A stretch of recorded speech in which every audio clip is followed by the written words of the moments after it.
ఒక కథలో ఒక పేద వృద్ధుడు తన పెంపుడు కుక్క 2 వారాల నుంచి ఏమీ తినడం లేదని తెలిసి డాక్టర్ దగ్గరికి తీసుకెళ్లాడు. పరీక్షించిన డాక్టర్ ఆ కుక్కకు ఎలాంటి వ్యాధి లేదని, కానీ ఏదో మనోవేదనతో ఉందని అర్థం చేసుకుని ఆ వృద్ధుడికి చెప్పాడు.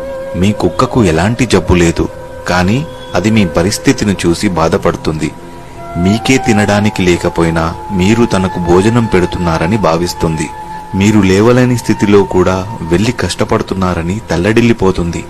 అందుకే అది చనిపోదామని నిశ్చయించుకుని తినడం ఆపేసింది అని చెబుతాడు. అది విన్న వృద్ధుడు గుక్కపట్టి ఏడ్చి కుక్కని హత్తుకొని, కన్న పిల్లలు నన్ను వదిలేసినా, నా పేదరికం నా వెంటే ఉన్నా, కేవలం నువ్వున్నావనే కారణం చేతనే నేను బతికున్నాను. నువ్వు లేకపోయి ఉంటే ఎప్పుడో చనిపోయేవాడిని. కాబట్టి నువ్వు నాకు భారం కాదు, బ్రతికుండడానికి ఒక ఆశవి అని